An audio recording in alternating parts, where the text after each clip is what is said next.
welcome to Movies, Films, and Flicks. I am Mark Hoffmeyer, and joining me is a man who walks up to aliens, presses their udders, and enjoys their blue milk. It's John Levingood. I mean, I'm just trying to follow suit with Luke in the original, right? You got to get a little bit of green milk out there. There's some green milk, some blue milk. You got to enjoy that milk. I mean, in reality, Earth milk, not good when it's green. Just FYI for you kids listening at home. But I mean, space milk when it's green, apparently that's ideal. I feel like space milk, if it's white, it's bad. Right. And you know what? When I'm getting it from a sweaty, slimy sea beast on the crags of my island, I want to make sure that I get that milk and just drink that unpasteurized. That sea beast in The Last Jedi was super relaxed. This had clearly happened before, though. I feel like Luke's behavior with that sea beast wouldn't have been treated as so socially acceptable the first couple visits. But then they built, like maybe he brought some treats and they became friends, or it just tolerates him milking it from its sea udders. I'm going to bring in our third guest here, Megan Hoffmeyer. How are you, Megan? Hello. How did you feel about the space milk on Luke's island, Meg? I don't know. It was a little weird, but, there were a lot of little details and side bits in the movie that you can kind of just move forward with the rest of it. It was a very chock full kind of movie. Did you see the scene where there was a sea beast on Luke's island in the background? Did you see that? In the background? Yeah. No, I thought you were talking about when he caught the minnow, and then with the same spear he caught the bigger fish. No, That's what I thought you were. In one random shot, there's a massive sea beast just swimming around. I totally missed that. Yeah. It kind of does like a dolphin dive out of the water behind Rey as she's walking. Let's talk more about the milking. Do you think those poor little fish ladies knew about the milk? They must have. So they told them. They at some point they said that they've always been the caretakers of that island. So I have a feeling that the fish nuns, or whatever I'm going to call those things, it's like the at some point they probably were like, whatever they sound like what's Master Luke doing? And it's like, looks like he's fondling a sea cow. And that sea cow did not care. He looked like a large man in a sauna. Yeah, right. Just sitting there like a middle-aged or older guy at a country club. Like Paul Giamatti in a sauna. If his towel was tucked back so far you saw something you didn't want to, it wouldn't even care. I saw one article that suggested that they were quite enthusiastic in response to what Luke was doing. I mean, that seems so silly. At first, when I saw that, I felt like that is not right. But then I started giggling, and I'm like, this is deliberately funny, so I guess it's not offensive. I didn't even think about it twice until the article. It's like an old school bit, it's like this is offensive. It's like everything in the movie is offensive, so it's not offensive anymore. I was just thinking, what is he doing to that thing? And that thing is just taking it. And then then it was out of mind after that, because so much cool stuff happens in this movie, and there's so many funny parts, and you've got the porgs and the cute ice foxes, and you have all these other funny little bits, and so it's easy. It doesn't stick with you for too long while you're watching, but. Yeah, we're gonna go see it again this week because I feel like I forgot 60% of it. Yeah, I gotta see it again. I have to see it. I loved it. I'm not saying that. I don't know where I'd rank it, but I absolutely adored watching this movie. Hey, so before we talk more about this, in the words of John Lazavath, I was gonna say Lagablad. Lagablad? I was gonna miss up. Lagabath? I was gonna mix up Lazavath and Levingood. It came out really weird, but I think we have some listener questions. We do. Our opening listener questions come from Dylan from Melbourne, Australia, who has totally turned the tides and given us very short questions. I wonder if that was deliberate from past heckling. I hope we didn't hurt his sensibilities. But so Dylan asks, what is your favorite movie explosion? And he actually added a caveat. He suggested a ban on Arnold Schwarzenegger movies. Yeah, I liked it. I like that there was a ban on Arnold, and I put together, all right, so you got Jaws, you got Dr. Strangelove, you got the world's largest one in Spectre, but the one I kind of want to talk about is in Waterworld, where Dennis Hopper and his crew are attacking the atoll, and Kevin Costner's escaping and he shoots this massive gunship with a spear gun, and he starts kind of like pointing the massive gunship towards Dennis Hopper's, I don't know, frigate. And Dennis Hopper's like, hey, there's coming this way. And they're like, what's his name? He's like, his name's Chuck. So they're like, Chuck, stop. And then Dennis Hopper's like, well, maybe he likes to be called Charles. So everyone starts calling him Charles.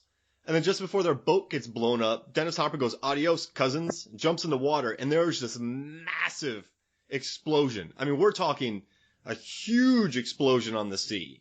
And I'm writing a post about Waterworld. Is that basically what? What? Is that basically what happens whenever an 80s car gets into a car crash? It just explodes? Yeah, fender bender and it explodes. But you should see this. If you watch on YouTube, it's Escaping the Atoll, and you'll see a really impressive explosion in that film. I think stylistically, I like the one in Spectre because Bond and Lea Seydoux are just looking awesome in front of it.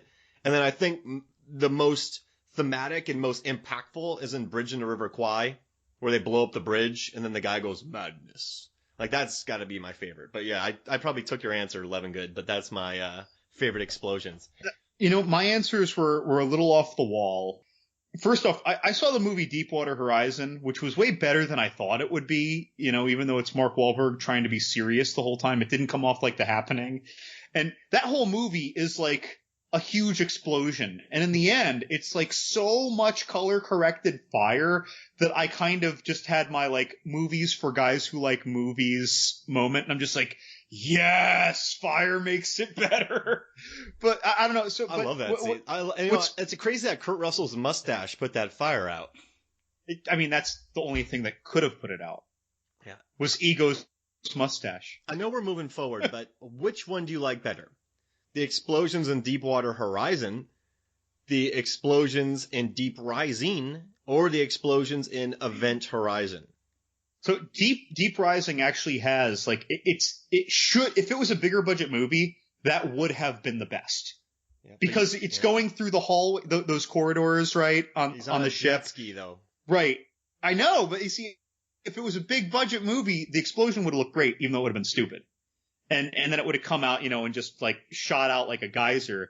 But I mean, Event Horizon, that had so much creepy stuff scarring my soul that I wasn't as affected by the explosion. It's like I was numbed to the intensity of that. Ooh, that's interesting.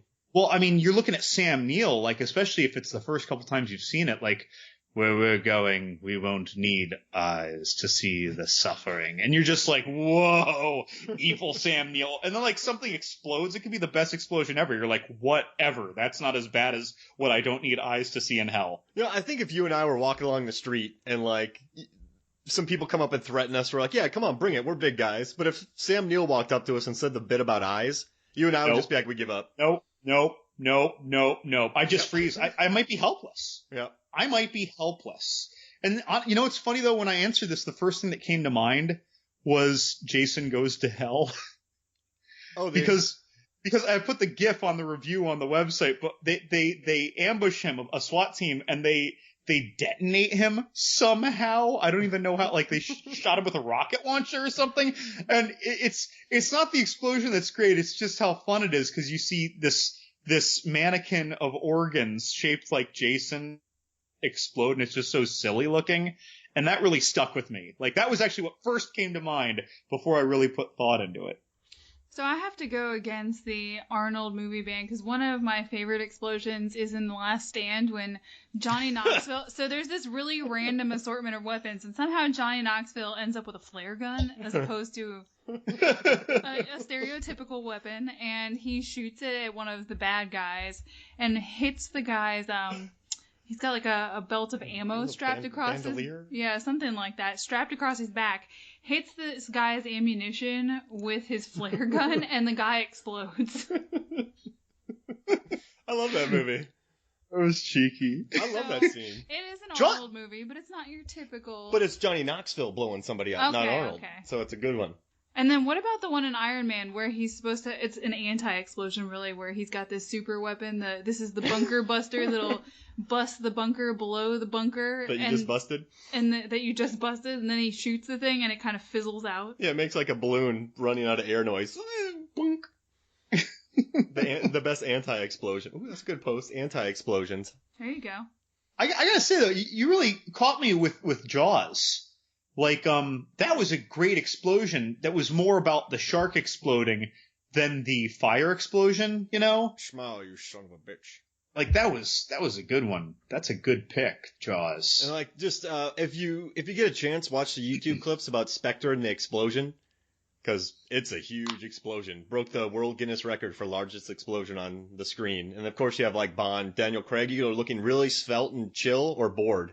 I don't know with him. You know what's a niche kind of area you could explore on this one? Gross explosions. Oh, that should be a podcast. That should be a whole So Dylan, that'd be fun, but it's kind of a weird medium. Originally, Dylan's question was even shorter, but I asked him to adjust it. Originally, he said, "What are the best explosions?" Obviously in movies. And so, but now that he reworded it, it has like 6 or 7 words instead of 5. Yeah, I gotta tell you something, Dylan. First, you start off with questions that are too long, takes forever to read, but then you do ones that are too short, make us confused. Is it too short? I feel like you're messing with us, Dylan. One day he's just gonna ask a 1-word question. It's just gonna be why. It's just one or the other with you, Dylan. There's no 8 letters. It's either 4 or 37,000. It's like a short story. Well, yeah. So Dylan, are there any other thoughts on our explosions? I like I'm going with the Sam. Well, I just like Sam Rockwell, so I'm going with Iron Man 2 with the anti-explosion. I kind of want to come back around to your Jaws. I kind of now want to make that my number one. I'm really surprised Mark didn't say anything about Sorcerer. Oh, have you watched Sorcerer? No. Y'all. The John Wayne movie, is it? No, I'm sorry, William Friedkin. Where it's Roy Scheider and crew, it's a remake of Wages of Fear. They have to go through this dirty, terrible jungle and these rickety old vans, and they have to cross over these crazy bridges, and they have to blow up this massive oil fire with nitroglycerin. That's very unstable. Yeah, but it's like these 4 criminals just trying to make some fast money going through. I mean, there are scenes in this movie where I felt like I was getting the flu, because it's just so grimy. Listen, all you listeners, Sorcerer. What year was that movie? 1977. It was released when Star Wars came out. It's back there. And much like Ferdinand, it did not do well. Like this weekend. There weren't very good explosions in Ferdinand. No. Aww. No. So, second question, also from Dylan, also with a suggested Arnold movie ban. And the answer is, he asks, what's the best kiss-off line before killing someone? All right. I got this. Now, I mean, Arnold, I could give, like, the 20 best ones might all be Arnold, so it's a good ban. Well, I got 4 really good ones. Do you mind if and I'll go from 4, 3, 2, 1? Sure. I don't want to take yours. No worries. All right. In Scott Pilgrim, he's like, you're blowing up right now. And then he knocks him out. And Scott he, like, Pilgrim. headbutts him into coins. And then Team America, hey, terrorist, terrorize this. Terrorize this. Yeah. And then from Army of Darkness, good. Bad. I'm the one with the gun. I'm the one with the gun. And then I like when he says you got something on your face, and he throws that shovel full of dirt on his face. But I think the best one, and I remember seeing this in the theater in, I believe, 98. Well, I don't know when this came out, but whenever it came out, I sat there in the theater, and when Trinity from Matrix said, dodge this, I was like, oh! Right. It was so gangster. I wanted to pick people over on the theater and do laps with them. So I liked it. 2 words. Dylan would have loved it. I just thought it was gangster. It was cool. And it was just so stylish. And it was like played for laughs, but it wasn't played. It wasn't like, hey, take your arm off. And then he like rips his arm off. Like it was applicable to the situation. And she lit the dude up. It's like, if you were a shallow movie watcher, you'd feel like it was crass, but when they were first, in her lifetime of going into the Matrix, when she was first going in, people probably were warning her about the nature of the agents. And no matter what they said, she was probably like, I get that they're tough, but they can't be that tough. And then she went and saw it for herself, and she probably came back saying like, holy shit, they were just dodging everything. That's unreal. And then she knew, right? And then she'd go back in the Matrix and think, okay, well now I know that. I'm going to try it this way. And then they keep, no matter how much she upped her game, they keep dodging it. So she was like living the fighting for her life frustration of them dodging everything. So it's like, that line, that was like just welling in her gut, waiting to come out. Vengeance. You know what I like about podding with you, John, is occasionally you come up, you take one line and you just built an entire mythology around it. It's like the time when you came up with a Predator movie. That was about. Well, no, but I mean, don't you good though, man? No, I love it. Like, yeah, I mean, I never even thought about that. Yeah, that makes tons of sense. Whereas, like when Arnold gives his lines, like you cannot. It's like no, that he came up with that in that moment. There was nothing in his life that had to do with those lines before that, Whereas again, like the dodge that she was living. That was a fight for her life, knowing that they dodged everything. Like that's just saying. It's right up there. I saw that. Felt good too. Like dodge this, blam, dude. Yeah.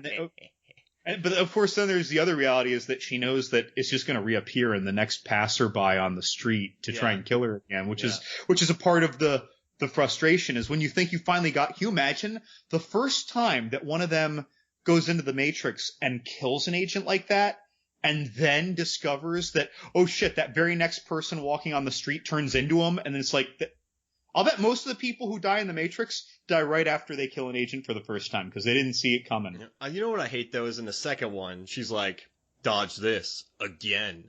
Like in parentheses. And then the third one, she's like running around with the millions of them going, dodge this, dodge this, dodge this, dodge this. Yet continue to try to dodge this. Dodge this. And she's just shooting. She's just running around in circles, yelling at people to dodge stuff.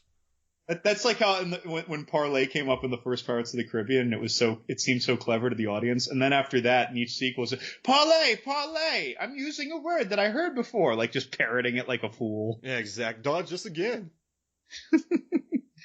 So I saw this video of the 100 best one-liners before killing someone. I think I saw all those in it.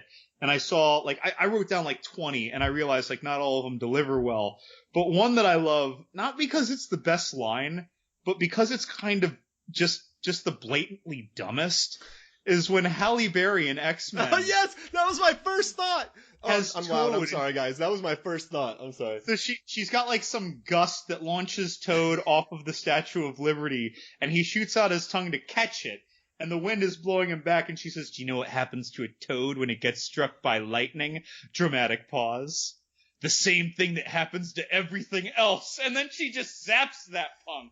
It was just, and I'm watching this, I totally forgot the stupid line. That was the one that I really just giggled for. I mean, there were a bunch of great Harrison Ford lines and 89. Get off my plane. I think 5 lines from this 100 best ones are all from The Running Man. Oh, nice.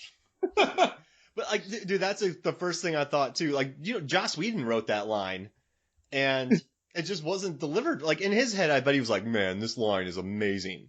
But you can't do a kiss off one line and make it 2 lines. Another one that I really loved was Kurt Russell in Stargate, where he has that little like teleporter that goes down like a floor or something, or from the ship to the pyramid. And, Ra has escaped to go try and heal himself and escape in his ship or whatever. And then Kurt Russell puts the bomb that he brought in it, and he says, "Give my regards to King Tut, asshole." And then it just goes to, and I'm like, that, again, it's not necessarily totally uncharacteristic, but it really didn't fit the bill of the guy who was thinking about killing himself in his flashbacks in the movie and who was on a suicide mission. So imagine yourself 10 years down the line and you're with some buddies in a bar and you're like, so I tell this alien, say hello to King Tut, asshole, then I blow him into smithereens, and everyone's in the bar is like, man, this guy's next level. Yeah, I don't even want to disagree with him. Yeah. Megan, would you disagree with Kurt Russell telling that story with his 1,000-yard stare? I don't think I'd ever disagree with Kurt Russell. About anything ever. About anything ever. Even when he's trying to name Caribbean islands. Especially his love for Belgians in the Fast series. Yeah, he loves some Belgian beer in the Fast movies, and he also has a winery. So I feel like if we ever hung out with Kurt Russell, he'd just be buying drinks. So by the end of it, even if we didn't know what didn't agree with him, we wouldn't argue because we're just like, I get it. Well, he better be buying the drinks. He has like his Fast and the Furious money. Oh yeah, he has his winery, Goji Wines. I just have my government job money. That's much less. GOGI wines. They're sold out a lot of the times. But one of these days, we're each going to have a bottle. We're going to celebrate our 137th podcast with some Kurt Russell wine, because that's our big one. I thought you were going to say our anniversary. Yeah. You can also celebrate it with that. There you go. Thank you, John. No, I'm getting Vin Diesel's Corona bottle. He made Corona. That's how we're celebrating our anniversary. I gotta say, Dom made everything. Dom Corona. What about when Eggsy kills Sam Jackson in The Kingsman and he makes him say a cheesy Bond line just for effect? Oh, Sam Jackson has him. Oh yeah, so he spears Sam Jackson. Sam Jackson falls to the ground, and Sam Jackson's like, "Aren't you gonna say something?" I can't save you. I don't know this line. Edit it in later.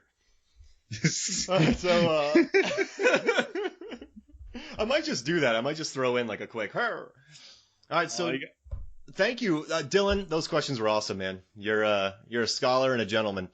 That's right. Despite all the heckling, Mark told me earlier he enjoyed answering these questions, and I didn't tell him that you asked them. It's more of a bit. I like Dylan. We just got a good bit going on. Dylan's one of my good buddies. I keep trying to see him in Australia again. That's where I met him, and then I've seen him in Vegas twice now. Like whenever he comes to the States, no matter what, I scrounge together a week somehow and get out there, and we just bro it up for a while. Nice. Dylan, I love you, man. Dylan, you're all Dylan, right. You're my boy. You're all right, Dylan. All right, so hey, we already jumped into the topic. We talked about Star Wars: The Last Jedi, directed by Rian Johnson. It made $220 million this weekend. Despite a bunch of whiny fans. It made $450 million over like a total. This movie's flying. Critics love it. Honestly, though, when Batman v Superman came out, the IMDb score for a while was like 9.2. So I just think that's a dedicated grouping of fans who did it. So I think all these people going on Rotten Tomatoes are really giving it low reviews. So I don't think it's the mass. I just think it's a bunch of... I mean, there's a lot of angry Star Wars fanboys out there. And you know what, though? It's kind of interesting. If you're a Star Wars purist, you probably do hate this movie. But then you probably also didn't like Force Awakens because it was like A New Hope. And then you probably disliked the prequels. And then you probably hated Return of the Jedi. And you think that Empire is the best. So you probably... Mark, every single time you added an and, like, I started to get more upset. Yeah. But the thing is, it's out there. Will you ever be happy? And like, I just love all of them. No, I read something very interesting on the AV Club. They wrote about how Rian Johnson kind of had a big FU to George Lucas and J.J. Abrams. And you know what I thought was interesting? When J.J. Abrams made Lost, he directed the pilot, and he introduced a smoke monster. He introduced a polar bear. Flash forwards. Well, wait, you have to say, there are definitely spoilers coming. Yeah, spoilers for Last Jedi. Insane spoilers. Lots and lots and lots of spoilers. We're not going to talk about The Last Jedi for an hour without giving a spoiler. But so J.J. Abrams did this opening episode of Lost, and then he was like, peace, and he took off. And then the showrunners were like, we have to deal with polar bears, smoke monsters, this, that. So this show... He did one episode of it, and it basically formed what was the rest of the show. So this time, J.J. Abrams comes in, he introduces the world to Snoke, he introduces the world to Phasma. What did they call him? A mystery spinning huckster? Yeah, they called him a mystery spinning... He introduced all these people, and who's Rey's? Like, he added all this mystery. And then Rian Johnson comes in and goes, and just blows pretty much everything up in the Star Wars world. He changes a lot, and he almost didn't give a shit. So I think for people who have been speculating over the last 2 years about Snoke, or Rey's parents, or if the milk was going to be green or blue from relaxing sea creatures' udders. Very contentious issue. Yeah, I mean, and we worked, you know what's kind of weird is, I worked Comic-Cons for years, and I always thought Star Wars fans were pretty relaxed. But obviously these super fanboys are taking offense at this movie, but I don't think it matters because it's going to make a ton of money and critics love it. So, yeah.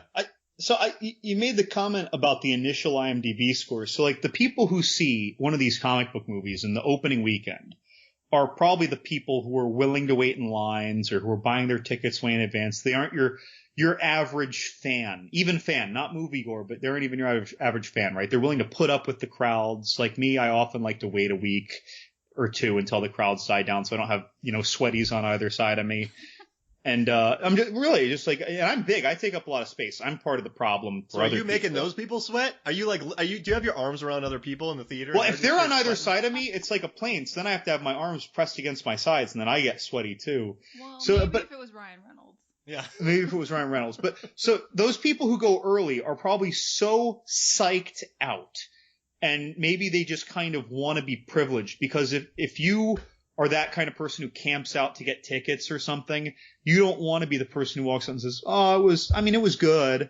Like, I think people revel in that. And then the super fans are probably going to love it either way if they're going to do that. And then when people come in later, they're like, "Oh my God, this has a 10. Like, I was going to give it a 7, but their subconscious is like, "Oh no, it was no 10."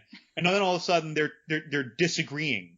Yeah. And you think they drop it at that? Like, if you thought it was an 8 and you see everyone gave it a 10, you're like, "Oh, it was no 10." And then you're like 6 or 5 instead of your 7.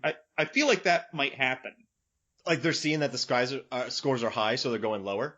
Right. And so then when they go on and they see what the scores are like, "No, it wasn't that good." And then that kind of changes your whole mentality when you approach it. And I feel like there was a lot of reactive, ones in here. Right, and I think that's what's going on. And then people who are hating lose their objectivity. Even if you didn't like it, like a 3 is a bad rating, but they're like 1. They want to hurt the rating. Yeah, how dare they get rid of midi-chlorians? Oh, Meg, yeah. you think about some of this stuff professionally, don't you? Yeah, too. I mean, the psychology behind it for marketing purposes. It's funny you mentioned this because I was reading an article earlier talking about how the Rotten Tomatoes score is very fresh, but the fan scores are so low. And Rotten Tomatoes has said that they are actively monitoring to make sure that they are actual reviews that are being submitted by fans, so that it isn't somebody with some sort of bot or some technology trying to drive the score down falsely. People do that. Mm-hmm. Star Wars fans are passionate. And I have some friends that are pretty level-headed, and they're like, screw this movie. I hate that movie. They hate it. They hate the whole Rose Finn thing. They hate the whole hold the door. You know they're out there secretly shipping Rey and Kylo. Yeah. People love. That's why they're mad. But I mean, I had a good time. I mean, I probably clapped 5 times. I laughed way too hard when Rey knocked that stone down with, she's practicing with her lightsaber. She cuts a rock in half. This rock tumbles down a cliff on Luke's island, and it smashes these fish people's cart. I know, those poor fish nuns must have been terrified. And when she shot a hole through her domicile. When Holdor used the ship to slice through the Imperial ship, our whole audience was so surprised they laughed at first, and then everyone started clapping. Yeah, oh no! Me and my cousin Ryan just kind of looked at each other and we're like, "Whoa!" But then there are all these people that are like, Admiral Akbar should have had that moment. But I don't know. I like that. I like Laura Dern. I think she's awesome, and I think it's really cool that she got a gangster send off. And actually, I like the actress, but they did a good job making me dislike that character, so that I really rounded about when she did that and loved it. A lot of people are saying, but the thing is, what do you think about the whole? One of the big contentious things, if Holdor, I have her name written down here somewhere, if she would have just simply told Poe what was going on. Holdo, but she was in a position of power, so she was probably like, I don't need to tell you, I don't owe you crap. I get what they're saying from the military sense. There's rank and order, and you're supposed to follow orders and don't ask questions. But from a corporate leadership position and being in a relationship for many years, communication is very important in making sure the whole thing keeps working and moving on track. And that's all she had to do. She could have communicated with him. Don't keep blaming him for being reckless. I got it. We got a cloaking device. We're going to this planet. Shut up. Go sit down. Yeah. Yeah, it's like if I gave what I think is the explanation, it's just like one of 1,000, possibilities. And so it's like, I don't feel like it's the right thing, but sometimes you worry about inciting panic. Yeah. If the wrong ears hear something who people aren't people who are used to hearing, working on certain things. What if he mentioned it to the wrong person and that person panicked, told a bunch of other people who were like just, like plumbers on the ship who start panicking and then they don't get on, or it creates this problem. Like that is a reason not to tell, but I'm not saying that makes it wise for her not to have said it. It's just like a reason. Yeah, and she didn't have to tell him everything. I mean, she could have communicated. I mean, she basically told him, we have no plan. We're just going to sit here. She could have been like, there is a plan. I can't tell you what it is, but there's a plan. And I wish you would trust me, yeah. She gives like a wink. Like, hey, yeah, I mean, there are ways you can communicate things without giving away the whole story. She's like, well, I survived velociraptors, Poe. What have you survived? So are there people out there like complaining about that scene in articles? Oh, yeah. Well, just the whole relationship or dynamic between them. I've been in a lot of comment sections. The AV Club, I think, has written the best stuff about the film so far, but I've been reading through the comments. And what I like about the comments there, the people who read it, they're not like, this movie's a big pile of poop. They're like, hey, this is what I didn't like about the film. Then I break it down. Then someone makes an educated comment below it. Like, it's very rarely like very hate-filled. So it's kind of like a logical discussion. So I like to read through that. But every message board, everything that I've read, people have complained about that scene. So, my cousin Ryan made an interesting comment because I was just relaying to him that it seems like a lot of fans didn't like this as much as I expected, for instance. And we loved it. And my uncle who was with us, he loved it. And obviously the kids loved it. But I mean, I'm a critical jerk. I mean, like I loved it. There are a lot of things that I could pick at, but I can do that with just about any movie. But Ryan had a quote, and whether he likes it or not, I'm quoting him. I just won't say his last name, but it's the same as mine. He didn't say it. He said, I don't even know what it would take to please these people. It's like it's not 1980, so they won't be happy. Oh, didn't I basically say that earlier? Yeah. We could be friends. It's like, yeah, there's nothing to please. There's no way. The prequels didn't please people. Force Awakens didn't please people. Look, there was a lot to complain about the prequels, but I still can enjoy them just in a different way. I mean, they looked good. You know what's interesting about Rogue One? I've been hearing some people that I really like, and some of my family members who have, I think, great taste in film, they're starting to say that Rogue One is in their top 3 of all the Star Wars films. It's my number 1. Yeah, it's like Rogue One's becoming. I mean, it was huge. It made $1 billion. So it was my number 1 halfway through the movie before I even finished it. Yeah, it was my number 1. It's pretty wild. I never thought that. One of my cousins, he said it was his top 3 in recent years. I don't know. I just thought that was neat. This is off the subject, but I think people kind of, people love the scene with Vader, and that I think that movie was very bleak, but it also had some fan service, so it managed to appease everybody, new fans and old. Rogue One. I think it's because it succeeded in so much parallel world building in terms of the nature of their resistance there between episodes 4. I'm sorry, why can't I think? Yeah, between episodes, what is it, 3 and 4? Wait, no, it's before 1. Oh, it's between, between 3 and 4. Yeah, you're right. Yeah. Right. So, but it gave all this great parallel world building and notions and rich characters with none of the hokiness. And while I love some of the hokiness of Star Wars, the occasional silly aliens populating the 100 aliens in a cantina here or there, they do so much, something's going to be a little out there, but like it was very serious the whole way, and I really appreciate that. Do you want to hear a big bombshell? Uh-oh. There was an Easter egg in Rogue One about The Last Jedi.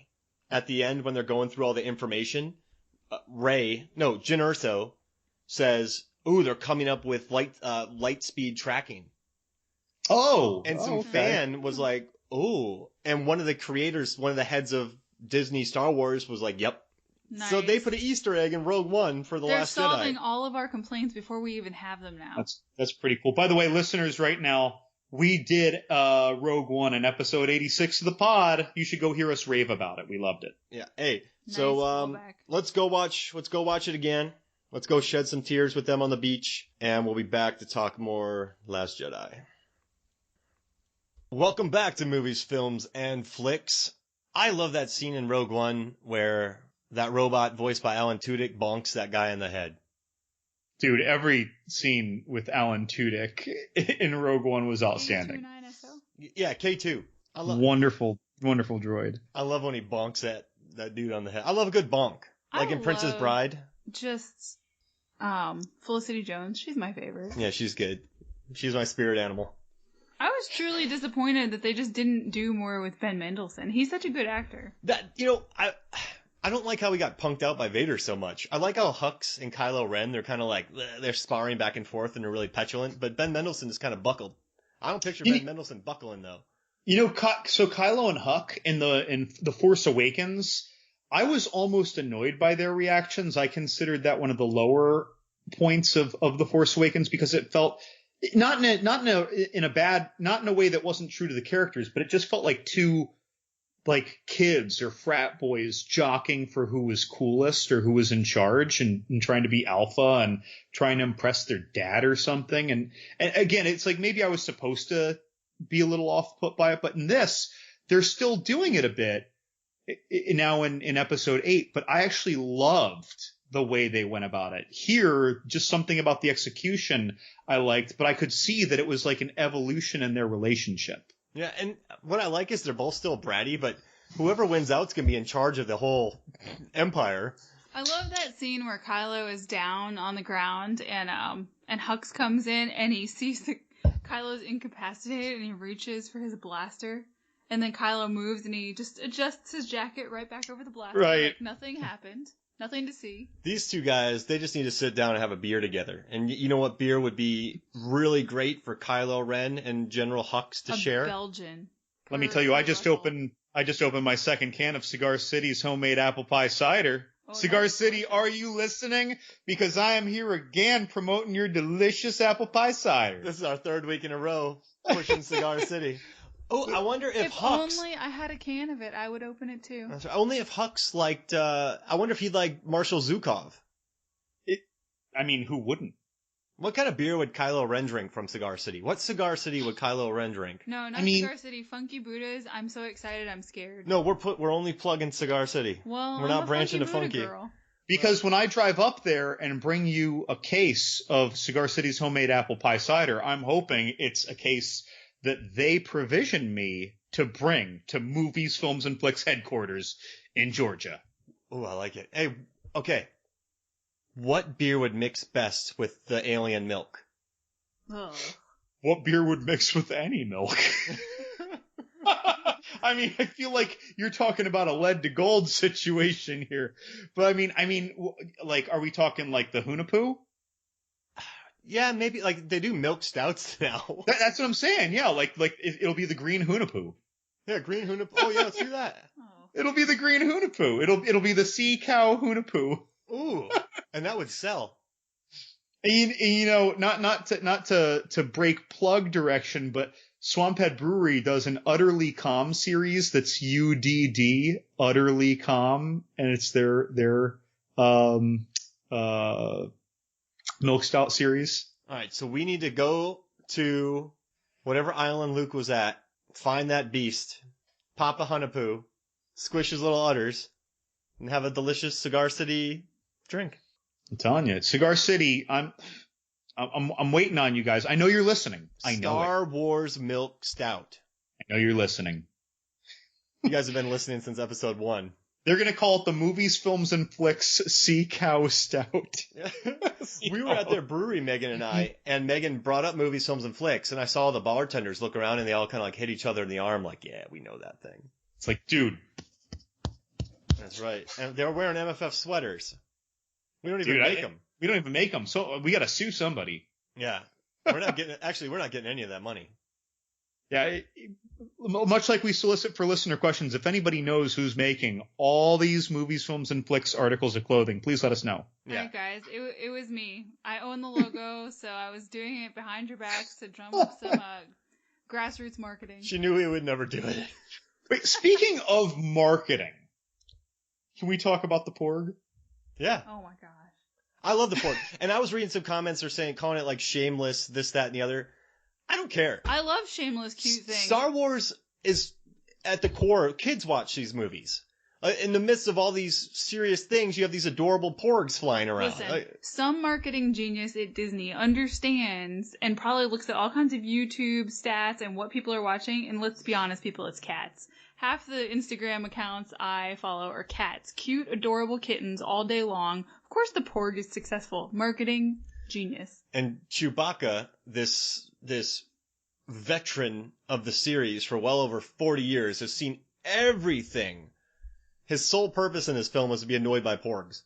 And then he didn't eat one. And then he had them nesting. And then he had them nesting where he keeps his spare batteries. Like that scene where that Porg gave Chewie the sad eyes. Oh my god, that was so cute. Now I loved every moment with the Porgs. Honestly, I only liked the first scene with the ice foxes. After that, I didn't like the ice foxes. They felt forced. The Porgs were forced, but they felt good. I like when the ice fox ran away down the tunnel and guided them to the other exit, but that's mainly because my mom has these cats that look very fluffy, just like the ice fox, as if the cat was made of ice and crystal, and looked exactly like that fox as it ran away. It was a personal thing. See, that's what got me, is that they pulled a Lassie, but they were just these wild animals that were out by a base that is typically unmanned. They don't have a regular exposure to people. There's no reason for them to view a person as anything but a predator. So yeah, they ran from the, all the big artillery coming in. But then when one of them is like guiding him back, like I didn't like that. They're going to gray you. Follow us, Leia. They're going to get Liam Neeson. I mean, it was very cute, like wonderful for the kid. But again, it's like, I know that they shoved Porgs in a lot of places, but I like the way that they did it. How, sometimes you see them on the crags, like it's like seagulls in it, like an Arctic or, Alaska nature show. And they put them all over. And I don't know, but maybe it's just because I decided that I like them more too. Maybe they just hit my heartstrings. They were kind of like Gizmo and kind of like baby seals and kind of like penguins. So I like those kind of dog horses on, in the casino part of it. Those were, I thought, adorable. I mean, of course, they were beaten and sad, but they were also adorable. Yeah, they were neat. They were neat creatures. And they had really expressive faces, which was so much more. The ice foxes, they came off as pretty digital, even though they're pretty and cute. But those dog horses they had the cutest faces. All right, since we don't have Lazaroth here to keep us on track, let's get the third listener question in. And then we'll jump right back. Oh my god, I totally forgot there was a third listener question. Okay, so another repeat question submitter is David from Fort Lauderdale from Broward College. He asks, and I thought this was an original question that really, really impressed me, and then I saw it all over the internet. But here it is. It's, you guys might have seen this. Since Disney keeps gobbling up studios, which technically could be creating more Disney princesses, which female royalty characters from a movie produced at any point by a company that Disney has acquired should be a princess you can take photos with at a Disney theme park? All right, we're going to go, and let me go first, because I have loved Anastasia, and I know everyone's saying this, it's on every list out there, but I have loved Anastasia since I was very young, and people love to make the point that she's not a Disney princess. Well, you know what? Bite us now, because she can be a Disney princess, and her story is magical.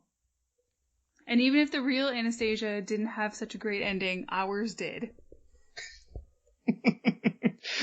This goes back to what we were talking about last episode, Mark, about people complaining about comparing the DCU, the DC and Marvel universes, and using movies that aren't in the universe to compare like whole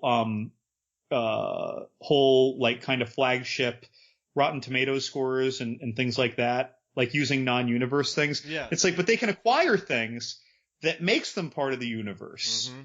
And you don't get to choose that. And you don't get to say, oh, it was before, it doesn't count, because they can just reverse engineer a future movie to incorporate it or reflect on it. It doesn't mean that it's invalid. So it's like, yeah, guys, cut Anastasia a break. We're going to call that the Rogue One effect. Going back and in the future, solving a problem created. I got a good one. Okay. Crown Princess Tilde of Sweden from Kingsman. Oh, wow. Yeah.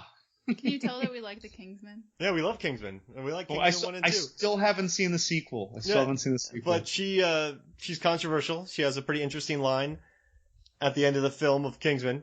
But in the beginning, she was like, I'm not dealing with your crap, Sam Jackson. And then they throws her in jail. This one, she's great. She's a good girlfriend. I saw people getting really wild with the suggestions online, like people who weren't even close to royalty, just throwing any female figure Scream out Queens. there. So Chanel Oberlin from Scream Queens, loved her in season 1, but I think a worthy person to be nominated would be Ally McBeal, because she was just fantastic. So, I mean, people were jumping at, like, I saw some people joking around with, what was her name, like, Neytiri from Avatar. Yeah. And someone, like, mentioned, because she's young and kind of cute, like, Newt from Aliens, that is. And I'm like, no. If you're talking about aliens, then it's the Queen Xenomorph. That's right. She's the Queen Xenomorph. Well, no, they were saying I don't know who younger ones, because they would be the princesses. Well, I mean, presumably, but that's tough, because, like, wait, what's the hierarchy? Are you giving each egg a number for like the succession order? Would the queen alien be like the evil stepmom, and then there just has to be a little alien that is the good one and has 2 evil sisters? Well, I don't know, but in one of the movies, in Alien 3 or Resurrection, they reference the fact that Sigourney was infected, that Ripley was infected with a queen chest burster. So not all of the drones that are made would be princesses, just the one that is meant to be that cast. Huh? In other words, it was referenced in the Alien movies that when Sigourney Weaver was impregnated by a face hugger while she was in the pod and didn't know it in Alien 3, coming into Alien 3, it was identified that one was a queen. And so, in other words, it's like with bees, that's determined in their early development. And so all those other aliens wouldn't be princesses. That one that was in Ripley would be a princess. Gotcha, because the queen did it to her. Right, so that little bloody thing that came out when she was doing her Terminator 2 fall into the lava. Did she do a thumbs up when she fell in the lava? I wish she did. Instead, she was doing one of those closing your eyes, gripping your chest. Oh, yeah. Which was like embracing the princess. There's been some good... I gotta do the best falling into lava scenes. Very random aside, but for those who watch Riverdale, there was an extremely deep alien reference on one of the recent episodes. Yeah, so these 2 teenagers were making out, and this other teenager walked by and went, "Okay, you xenomorphs," because they were... Get a room. They were face hugging. That's deep. Especially for a TV show about modern teens. Another one that I remembered recently was, did you guys ever watch that cartoon Fern Gully, the movie? Yes! So Krista from Fern Gully, the fairy, could now be a Disney princess. I can see that. Oh, and wasn't her father the king of the fairies, right? I guess so, yeah. Or something like that. He was like their king or their chieftain. I feel like he was the king. And God, that had a great cast though. It had Robin Williams as Batty, and he had that great song. And it had, was it James Woods as Hexus, the kind of smog tar monster? Tim Curry. Is that Tim Curry? Okay. I'm thinking of Hades for James Woods. Because they both had that wispy, smoky look. Christian Slater was in it. Yeah, I loved Fern Gully. I mean, it was kind of dark for children. You know, they're tearing down the forest, tar, you're all gonna die. But it was a cute movie overall. I love that movie. Mostly Robin Williams, though. That's why. Okay, well, thanks so much for those listener questions from David and Dylan. Keep sending your questions. Other listeners, please send them in if you've got crazy questions. We love answering them. We really appreciate you. Yeah. The more questions, the better. The more random, the better. Yeah, I mean... The mo better, the mo better. The mo... And your nickname's Mo. The better things that, the better questions that just make me come up with weird mythologies for 2-word lines in movies. Well, I think you guys actually got a couple of good ideas for more podcasts out of those questions. So. Dude, best scenes with falling in lava... And best gross explosions. Gross explosions. Those could really be things. Let's do that. Let's do gross explosions in lava. Death. I mean, I'm down. There's plenty of them. Oh, you know, has a good, somewhat burning by lava, somewhat death. Volcano. Anakin. Yeah. He gave up the high. Wait, he attacked somebody who had the high ground. When It's giving up over, the high Anakin. ground goes I wrong. have the high ground, because in the history of combat, everyone with the high ground always won. Sorry, Amazons. Aww. You gave it up. Too soon. That annoys me that they did that. All right, we've already talked about that. All right, so so getting back to we have Anakin blowing up in lava. We have Robin Wright being awesome, but giving up the high ground. There's a couple things I want to talk about in this movie. I want to see what y'all think. Snoke. Are we doing word association? Ugly. Yeah. Okay. Kylo Ray. Ren. Scarred. Also scarred. Irregularly big chest, according to someone's article. Yeah, they were saying Kylo Ren had some pecs on him. But apparently not big arms. I love the awkwardness of that scene, though, because she can see exactly what he's up to, and he doesn't really see where she is, and they've got this forced intimacy through their little conversations. It's fun. It's awkward. And she was like, shouldn't you cover up? And he just sits there staring. And she looks away. Didn't you say this is kind of awkward for me, too? No, but Snoke. Cute. Kylo Ray forever. Kylo Ray. Ooh. They introduced Snoke, right? He's the ultimate commander. He is the Grand Poobah. He is basically responsible for everything in this film. He turned Kylo. He linked the minds of Kylo and Rey. Yeah, so he's the major moving force on this, and then he just gets cut in half. And a lot of people are mad. They're like, we thought he was going to be something else. But did you really want another big CGI bad? No, it's funny. I can understand the complaint because the way they presented him, the mystique with which they presented him in The Force Awakens, I really thought there was something like that I was listening to fan theories more closely than I normally would, like, about his nature. And then he's just, the next bad guy, which was fine. And he was a great bad guy.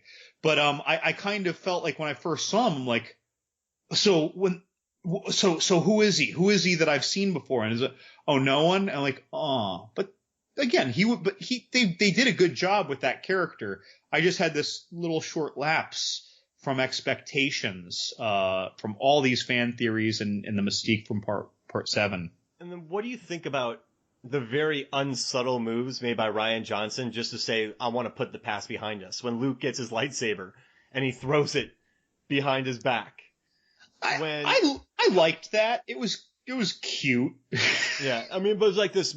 I liked what they did say in that. Like, no, it's put the past behind us. But this, they kind of buried into you. As a Star Wars fan, did you mind that, or did you like it? I thought it was very cheap. I loved all the humor in this movie because, like I've heard other people say, so many movies nowadays are just so serious. And I was caught off guard by some of the funny moments right out the gate in this movie, but then I really got into it. You know what's interesting about the whole forcing put the past on you, behind you? I like that Luke and Kylo are both telling Rey the same thing, but they have very different goals for that. Right, yeah. Mm-hmm. They're both trying to turn her one way, and they're both giving partial truths. And yeah, no, that was interesting, and neither were honest. Completely honest. Until they had to be. Yeah, that was all pretty cool. And what you said about the humor really resonates with me, because I rewatched The Force Awakens the day that I saw The Last Jedi, and there was so much like kind of forced in humor in that I just loved. Like all the Han Solo lines, like, "Oh, really, you're cold." And when he first uses the bowcaster, he's like, "This is great." Like all those things that really didn't totally make sense circumstantially, but that I loved. And I feel like the jokes showed a love of Star Wars. They were joking about the fact that he was the only one who got Chewie most of the time with the "it's cold." They were joking about their relationship with the bowcaster in a way. Like, I like all these humors. And so when it showed up in this, even though this movie felt a little more serious a lot more serious than The Force Awakens, that humor didn't feel out of place. It felt like it was in line with the current trilogy to me. and I liked the tactfulness of it. Some people are complaining that it didn't seem so tactful, but again, I feel like they were following in good stead with The Force Awakens, and I thought that they were funny. To those people, I play a gif of Russell Crowe saying, "Are you not entertained? Are you not entertained?" I'll tell you, I think my favorite action scene was the one in the beginning with the bombers. Oh God, that was trying to crazy. take out what the dreadnought. No, my favorite scene is Rose's sister falling and breaking her back essentially, and then trying to get that controller to release all the bombs. That is probably one of the best scenes. Yeah, she was awesome. Rose's sister was a badass. I gotta say, Rose was the character that I was like, oh, when is this little bit character gonna end? And then I thought, oh, they're making this bit character into a character. And then later I was like, this bit character is really working. And then this bit character isn't a bit character. It just was introduced as a bit. Like, I ended up really loving the way that progressed. Like, at first I'm just like, oh, they're trying to really push this bit character. And it's like, whoa, this is developing somewhere. Like, I liked where it went. I liked that character's arc. And she's She was a little bit preachy towards the end. Like, she was definitely pushing some messages. The part that stuck out about her for me is if there's anyone who listens to this podcast who also watches Gilmore Girls, she was exactly Lane, Rory's best friend, and that's a bit distracting for me. It's pretty interesting to me that her and Finn's mission completely failed. And that brings us into DC. Well, I think that's a red herring. Or really. DJ, right? DJ, the Benicio del Toro character. What'd you think about him? I just hated his stutter. Yeah, that was just an unnecessary acting bit. Well, let me tell you something else. Of all the acting I've ever seen Benicio del Toro do, and of all the stutters I've ever seen on screen, that was when he stuttered, it was his worst acting ever, and it was some of the worst stuttering acting I've ever seen.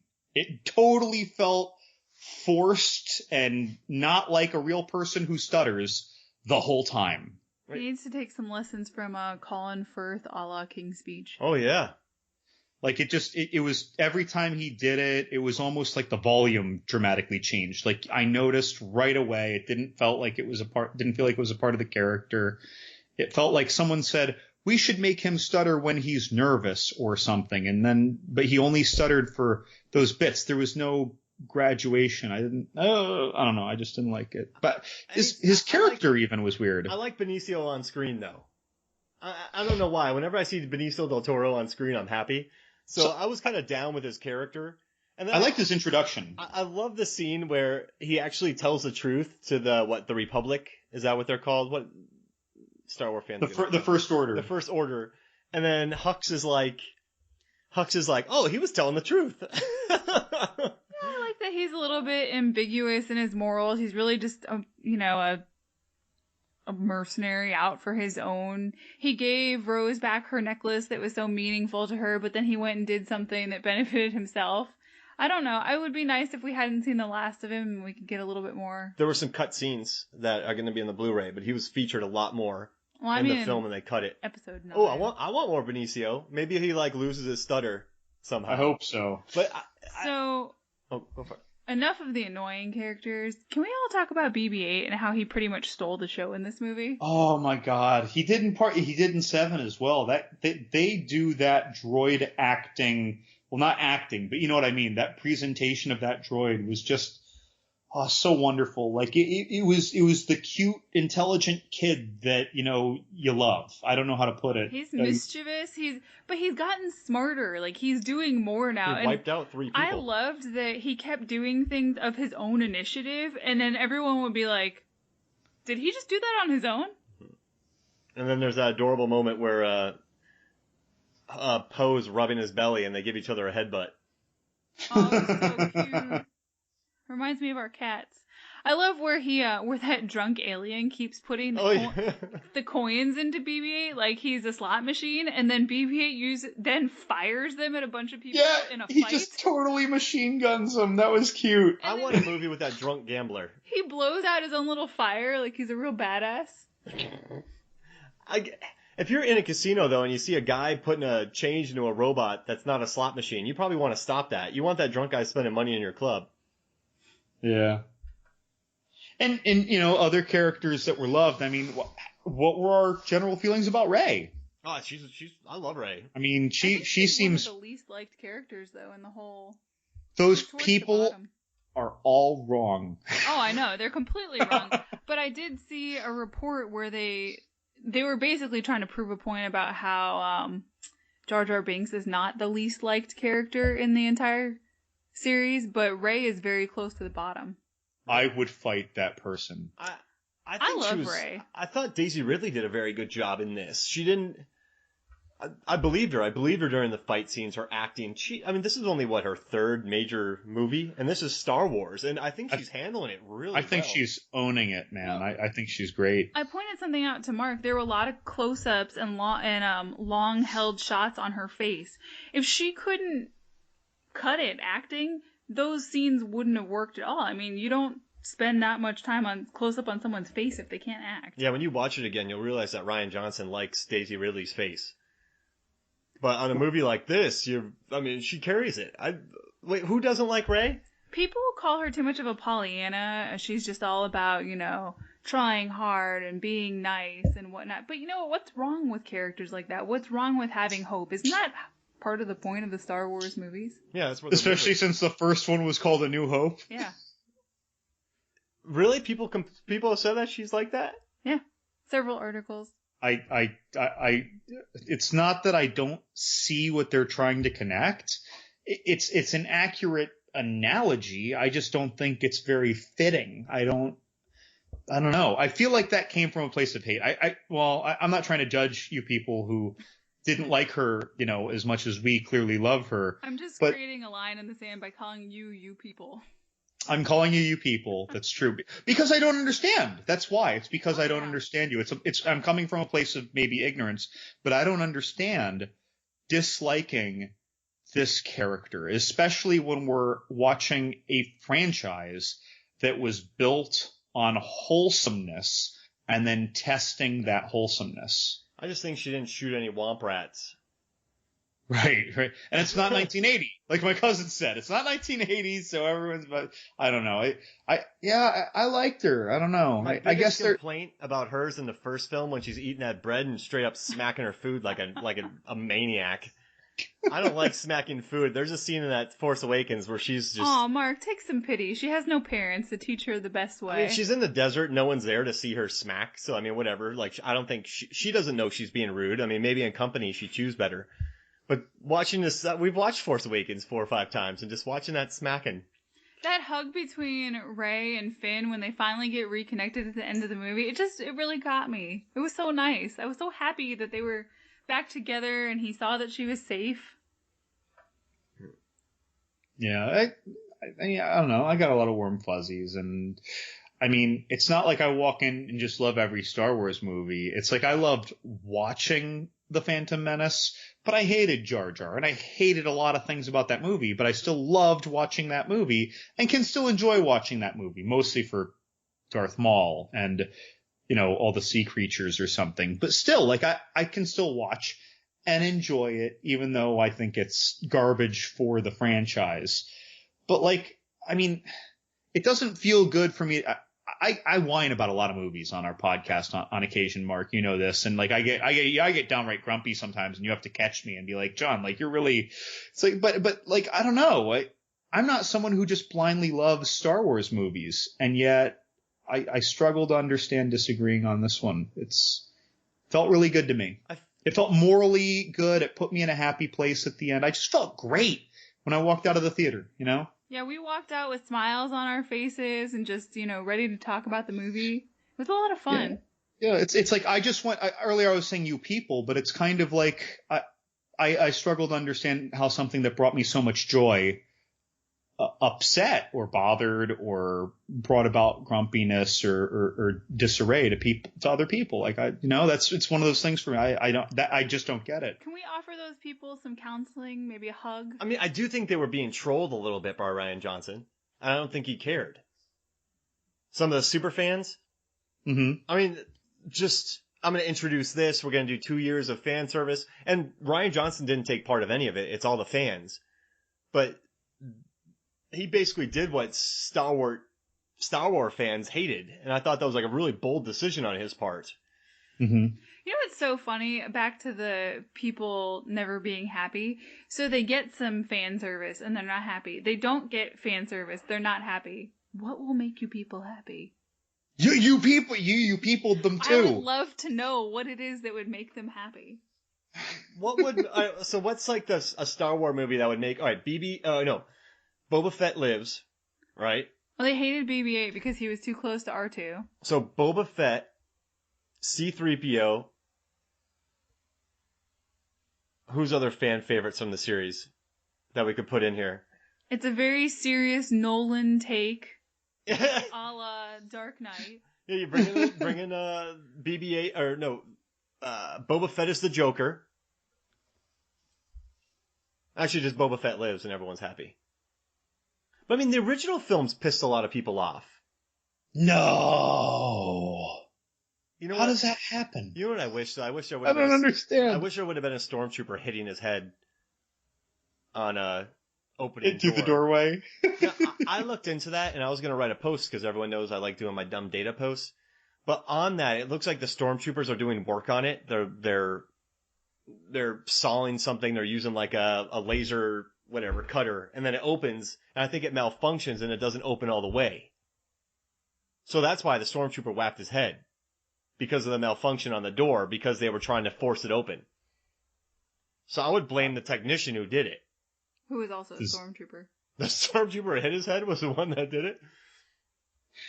You know something I kind of like is how the stormtroopers, regardless of their actual laser shot acuity, appear much more generally adept at their job. And then when we do see them fight our heroes, like, they are always a threat.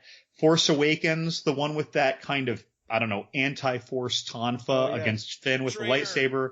In this one too, it comes up again, like some, and not just Phasma, like when these stormtroopers are in a one-on-one, we see that, they aren't terrible. It's just that they always happen to miss our heroes. Phasma, I really hope she lives. And what's interesting is, I like that. Phasma will be back. But what I loved is George Lucas took a lot of inspiration from Japanese films. And he actually, through his career, he helped fund Kurosawa with Ran and a few other films. So he took a lot of Asian influences into this. And then Rian Johnson with the red empirical guards. I don't know if you remember them from Return of the Jedi. They were all cloaked. But in this one, these guys were clothed to fight. I don't know how much you could see with their helmets, but I like that style. So Rian Johnson did take has something in common with George Lucas with that influence. And I thought that fight scene was fantastic. Just the chemistry between Rey and Kylo too, where she throws the lightsaber and it shoots into that one dude's head. Kylo does it. I loved it. All right, humor me for a minute. I've got a fan theory, a really deep one. So Fox, as we all know, is owned by Disney now, which does the Star Wars franchises, and Phasma's armor is now actually made of adamantium. What do you mean it's now? Who said that? Oh, it's my new fan. It's a fan, okay, I got you. I've just come up with, and she survives her fall into the fire pit because of her adamantium armor, and we'll see. Well, then, but it cracked where her eye is. I mean, she just went like this. So she'll have one eye. She'll be like Thor. She put her. I'm doing this on a podcast, and no one can see it. She put her hand over her eye. She can share technology with Thor. Have the cool Odin eye patch. Listen, we're gonna mash it all together. It's Disney. Well, I mean, it could just as well be vibranium, couldn't it? There you go. I mean. Oh, so we have Cap, we have Wolverine. It could be, you know what it should have been? It should have been adamantium armor with a vibranium visor. And then, so she covered her eye, and she was fine. She got shot out she pulled a Leia, and she got blasted out into space, and somehow she forced herself back in. Are you listening, Disney? We can make this happen. I did not see that scene happening. This is the campaign to bring Phasma back. I mean, you can still heat up adamantium, though. I mean, just because it won't, even if it doesn't melt, she's gonna melt. Here's the deal. Yada, yada, yada. Cooling system. Yada, yada, yada. Internal... Okay, that's fair. Properties. Cooling system is totally fair. All these movies have to do is yada, yada, yada, a couple lines. I've seen stormtroopers in the Arctic, so all right, yeah, I got it. So what do you think about Leia getting blown out into space and then Mary Poppins pulling a Mary Poppins and going? Okay, you know what? That was my one like oh brother moment. That along with the Ice Fox Lassie scene. I felt like I was on drugs when that scene happened. I'm like, is this happening? Like it's like, are they showing a dream sequence in the middle of this action sequence? Yeah, I didn't know. Like, was this like a Force illusion of someone else seeing what was happening to her? And so that didn't really. I'm going to say that didn't fit for me. And a lot of listeners are free to tell me I'm wrong and I don't get it and call me you people. But yeah, that didn't work for me at all. Whoa! Do you think she's the daughter of Ego? Even though we know who her father is. No, Do you think Kurt Russell somehow came to Earth before Anakin? Like, so Anakin's with Padme, right? And then Kurt Russell comes to the planet, and he's like, "Hey." No, what I think Hey, that Padme. is someone already has the best Mary Poppins scene of this year, and it is not in Star Wars. Yeah, that's right. I think Ego could be her, because Star-Lord lived out in space for moments longer than people should. Exactly. Kurt Russell is Princess Leia's dad. Could be. Aw, but then how does that explain the mysticism of the Skywalkers and Darth Vader? Fanboys will just... You know what, though? If fanboys found out that Kurt Russell was from Guardians of the Galaxy 2, was Princess Leia's dad, I think they'd be cool with it. Well, why can't Ego just be Anakin's grandfather, and then that explains it? Oh, there you go. That just goes back to the first parent that we haven't seen in the lineage. Oh my gosh. Much tidier, thank you, John. Oh. So Ego is the father of Anakin?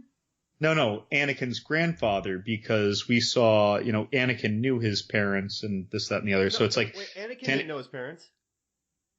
Anakin just had his mom, and she's like, you just sort of happened. Oh, okay. It was Ego. His uncle? No, It was Ego in energy form. Yeah. And then he made Anakin, and then Anakin made Luke and Leia. And then Han made Kylo, and then Kylo made Chuck. Chuck. Merry Christmas, MFF listeners. There's your present. And then Chuck made Debbie, Steve, Ricky, and Chuck Jr. I'm just realizing I totally didn't realize this was our Christmas episode. Oh, wow. Well, I'm thankful for this movie. So last thoughts about Last Jedi? Ho ho holdo. Oh, ho ho holdo. Oh. I loved it. We're going to go see it again. I'm a big fan of Last Jedi. Jingle all the way. Oh. Yeah, ditto. To anyone who hated it, I hope you find a different movie that makes you happy and brings you as much joy as this brought me, because I just want to hug a porg and watch this again. Megan? I'm gonna have to say that we're gonna have to find a way to adopt a functional BB-8. I need a BB. He can drive my car. I think the cast will get over it eventually. No, they would love BB. BB would establish his dominancy. Is that a word? I'm losing it. But hey, Dominant? You want to do some plugs, Love and Good? I don't have a lot. I just like to thank again our listener question submitters, Dylan from Melbourne and David from Fort Lauderdale. Of course, thank you to Cigar City, who by the time this episode drops will probably have contacted us about a sponsorship deal. I mean, I'm just 6 miles away from y'all. I can stop right by. I can pick up whatever beer you want me to plug. Hunapoo Day is coming up in March of 2018. We'd love to cover it. Let's watch Beer Fest and live podcast it at Hunapoo Day. Just saying, Now Cigar City. accepting bottles of Guava Loco. We're now accepting them. So if you want to submit them, we'll take them. Yeah, thank you to all the listeners. Also, guys, thank you for rating and reviewing and subscribing to the pod. We love the feedback. We love the subscriptions. If there's an episode that you really like, make sure to share it with your friends. Let's share the love of MFF. And we appreciate you listening to our nonsense. So for me, Megan, and John. Cheers, folks. Bye.